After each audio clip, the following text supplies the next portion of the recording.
This is the 9th video in a 10-part series, entitled, Wiring the Cabinet and Foot Control. Today we will be looking at the cabinet and removing the controller and the old wires. We'll look at rewiring the plug and a couple of ways to hook up the control. Next I'll show you the method I use to clean up the cabinet and remove the scratches. So let's get started. The controller will slide down from the bracket. I like to clean the outer surface of the controller. Window cleaner works great. Remove the screws in each of the rubber pads.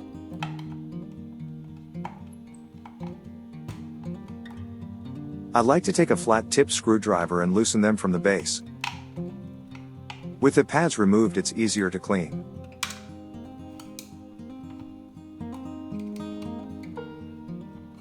Take the flat tip and gently pry open. Notice the button in its position.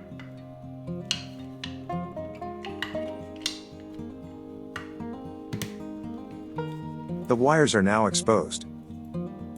Using this screwdriver you can remove them.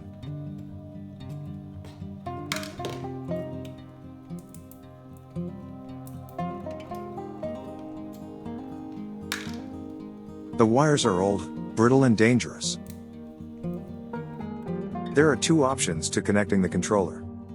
Using the power cord option, the wires from the controller run from the controller inside the cabinet, through the little hole in the spring plate and then are connected to the wiring block. With this option, everything that needs electricity is wired to the block. When your machine is wired with this option, you will have a power cord that has one female plug that plugs into the machine, and one male plug that plugs into a power outlet. The reason for the option name is the cord is called the power cord by the parts supplier. Using the lead cord option, the power cord wires are attached to the controller. With this option, the motor and the light are wired to the machine. When your machine is wired with the lead cord option, you will have a power cord that has one female plug that plugs into the machine, and one male plug that plugs into a power outlet, and is hardwired to the controller. Again, the reason for the option name is the cord is called the lead cord by the parts supplier. Okay. Which option is best? Let's compare. The power cord option. I can use the controller as a foot control. Yes. The lead cord option. I can use the controller as a foot control. Yes. The power cord option. I can use the controller as a knee control. Yes. The lead cord option. I can use the controller as a knee control. Yes. The power cord option. If I need to remove the machine from the cabinet, say I want to do some cleaning or servicing, maybe I'm moving to another location and the machine and cabinet together are just too heavy to lift by myself. Can I remove the machine and carry it separately? No. Remember, with this option, we ran the wires from the controller, through the cabinet, and connected to the wiring block. The lead cord option. Ask the same question here. Can I remove the machine and carry it separately? Yes. I can remove the machine. The machine is not hardwired to the cabinet. For me, I choose the lead cord option, and here's a couple of reasons why. Number 1, it's a real pain if for any reason you need to remove the machine from the cabinet. Number 2, if for any reason you need to remove the machine, you have to unwire the entire wiring plug. That means all the wiring has to come off. The 2 wires that go to the motor, the 2 wires that go to the light, and the 2 wires that go to the controller. It's up to you. Please be aware of the danger of electrical shock.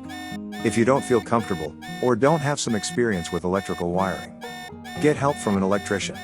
An electrical shock can be very dangerous. Here is a wiring diagram. This is the simplest explanation of how to wire your machine to the plug that I have seen. It's not my own, so all the credit to the designer. Look closely and you can see the watermark ID in the background. I'll add the link to the website in the description below. This is a wonderful site for information and just for fun. Looking at the diagram, both wiring options are displayed. The power is represented by the red, and is always provided from the plug cord, no matter which option you choose. Using the power cord option, the controller is connected to terminals 1 and 2. The gold color is the wires from the controller. The wires from the motor are represented by the blue and connected to terminals 2 and 3. The light is connected to terminals 1 and 3 and are represented by green. If you choose to use the lead cord option, you don't wire the controller to the plug block. Please be aware of the danger of electrical shock. If you don't feel comfortable, or don't have some experience with electrical wiring, get help from an electrician. An electrical shock can be very dangerous. If you remember the first video where we assessed the machine and cabinet, we had several options on how to address the cabinet. Sanding or stripping the finish would be most people's choice, and that would be a great one. On this cabinet I wanted to show another solution. I think sometimes it's better to do less rather than more. I have a customer that wants the machine to be as original as possible, so here we go. I'll start with coarse steel wool. This bag indicates that it is number 3. Howard's Restoration and Finish is the best I've found to deal with scratches and scrapes. Howard's and steel wool can be found at most home improvement stores. I don't receive any compensation from any of the products or parts used, but I will include links below. I'll start with coarse steel wool. Howard's Restoration and Finish is the best I've found to deal with scratches and scrapes. I've lightened the video footage to better illustrate the scratches. Pour the Howard's Restore onto the surface and begin rubbing in a circular motion. I've changed the speed of the video so to save time. As you can hear, the steel wool is acting as sandpaper. The more you sand, the more you remove the scratches, and also the finish. This is close to the limits of what you can do to restore the original finish. For most situations, sanding down to the wood and restaining would be a better option. Okay. Here's where it gets interesting. Howard's works wonders in cleaning the underside of the cabinet. It removes the scratches and restores everything that it touches. The wood, screws, and even the metal parts. I know what you are thinking. That stuff will leave the metal parts oily and gross. But it doesn't. If you wipe it on, and then take the time to wipe everything off, the metal comes out looking great. And without a residue. Continue applying and wiping until all surfaces are looking great.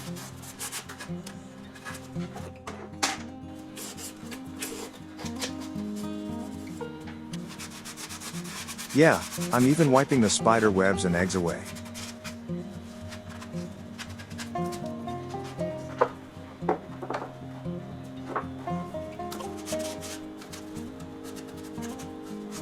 Use a screwdriver or rod, or anything to force the cleaning cloth into all the small spaces.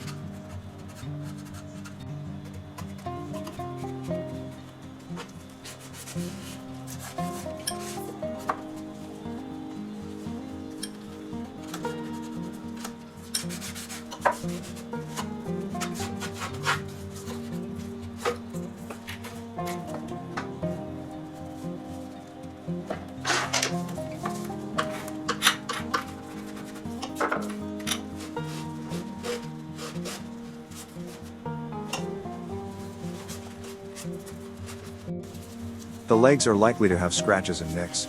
If the nicks are deep and the unfinished wood is exposed, it's best to stop applying Howard's and use matching stain to cover the scrape. After applying Howard's, the stain will not penetrate and cover the exposed wood.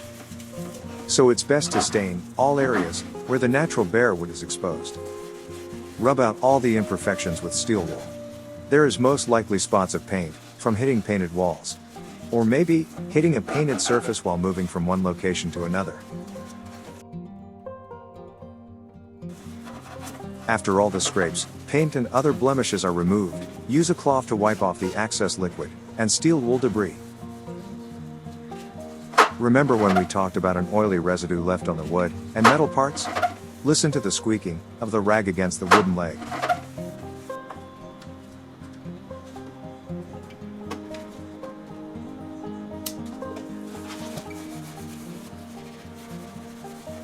Use the same process to complete the cabinet.